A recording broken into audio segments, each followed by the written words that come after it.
Friends, you all are welcome in English World YouTube channel. This channel has been made in order to eliminate the phobia of English language and English literature in the minds of the students of non-English background. Now today that we will discuss Francis Bacon as a writer, his biography, his style, and his chapter, his essay of study. Now, as far as Francis Bacon is concerned, the important biographical detail is that he was a contemporary of William Shakespeare. William Shakespeare was a dramatist, he was a poet, whereas Francis Bacon was an essayist. He was a very great essayist. As far as Francis Bacon's birth is concerned, he took birth on 22nd of January 1561 in London. Later on, he has been sent for education in Trinity College, London, where he studied Latin and law. After that, he became a barrister. In 1607, he was appointed Solicitor General, and later on, in 1618, he was appointed Lord Chancellor by King James I. Students, this King James I was a very learned king, and he became king of England in 1603, and he remained there as a king till 1625.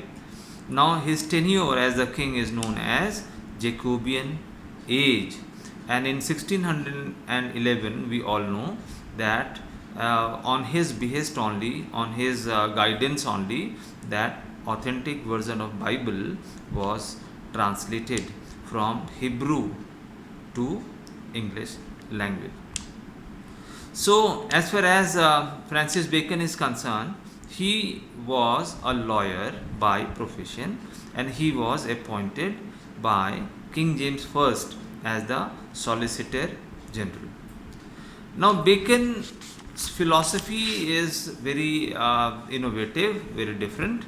He was of the opinion that I do not want to make my reader a scholarly one, whereas he openly used to say that my purpose is to make my reader wise, and therefore we find practical wisdom, wit in his essays.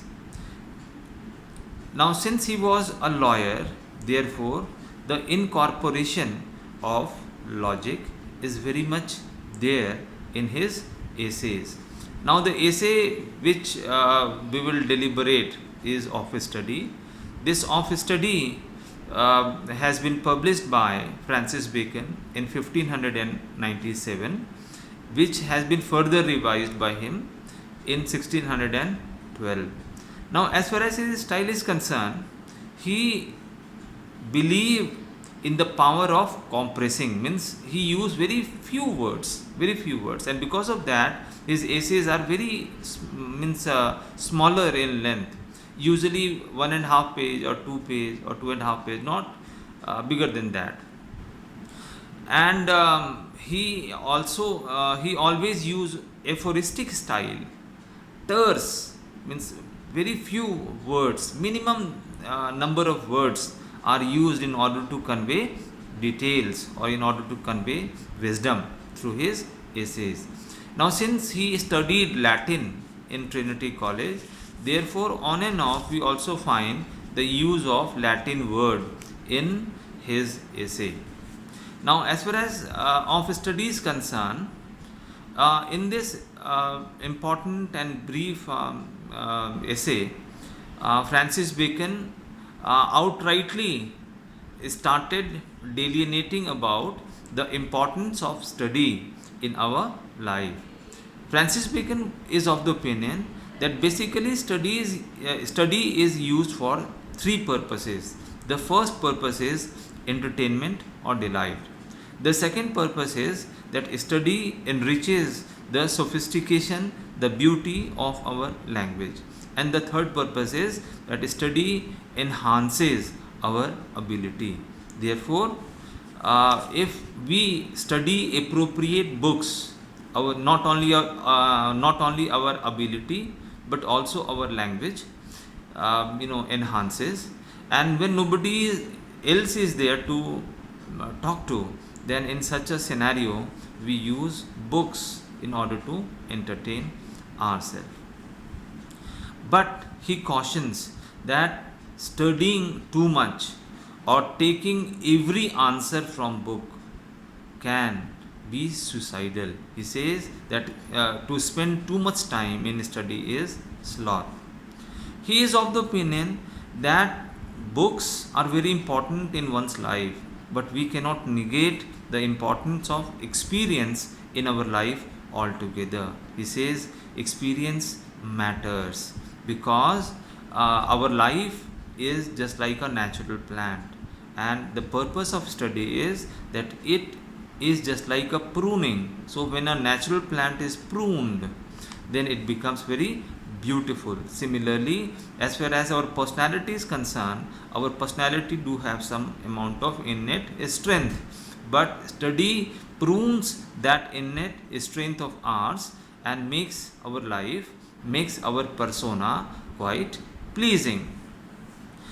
He further adds that as far as the world is concerned, three types of people are there, and their output, their objective towards study is different. For instance, crafty people always condemn studies, simple people always admire it.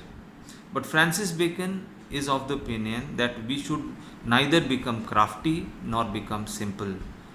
He adds that we should, in a way, become wise because wise people use them.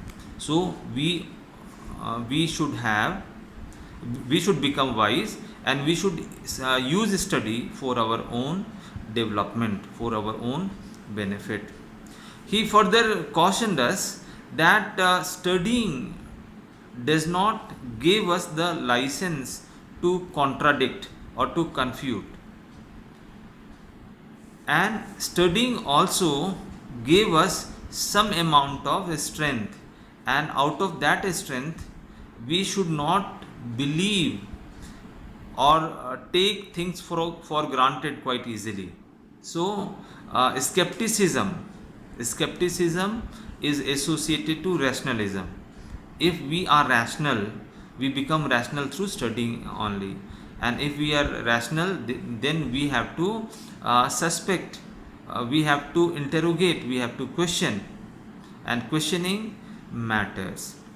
He further adds that there are numerous books in this world, but the treatment of all those books are basically is based on their utility. So he says that as far as books are concerned, some books are to be tasted, others to be swallowed, and some few to be chewed and digested. That is, some books are to be read only in parts, others to be read but not seriously or curiously, and some few to be read wholly and with diligence and attention because they are very important. For instance, the books which are prescribed in our syllabus, they had to be studied by ourselves with utmost diligence and attention. Further, Francis Bacon says that reading maketh a full man, because the more we will read, the more informative we will become. Means we will gradually become the storehouse of information. But conference a ready man, means unless and until we have a discourse. So discourse matters a lot, because information does not mean that we can respond to anybody's queries outrightly. So we should also have a conference. But writing an exact man, because if we will not write, there is every possibility that we will forget information or fact.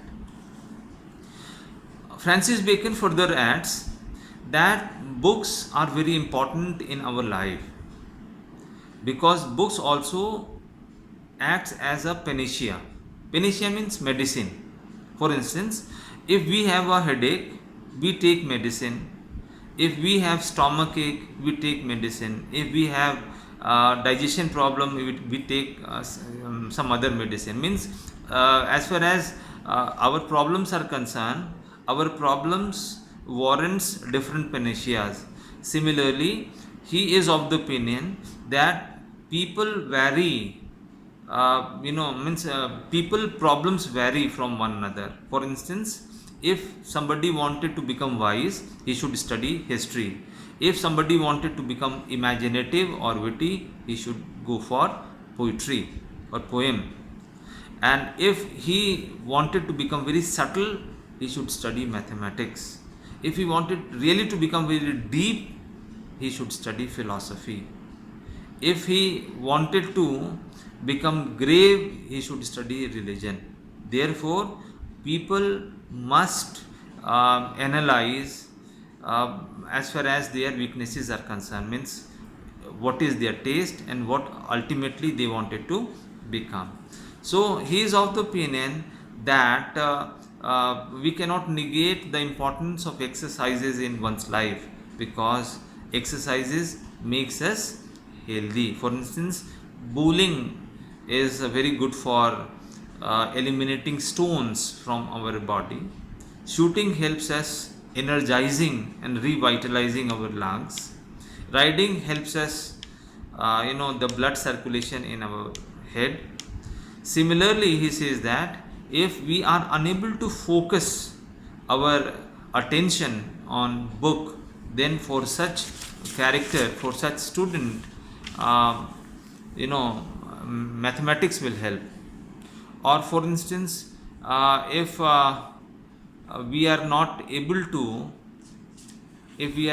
to distinguish differences, then for such character philosophy is important. So in a way, he is of the opinion that a different type of books helps people, help people in a different way. So what is important is that we should first of all try to analyze our weaknesses and then go for appropriate study.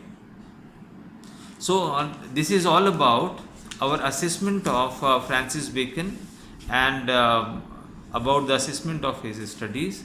Now in our next video, we will discuss something else which is relevant from our curriculum point of view, from our examination point of view. Thank you.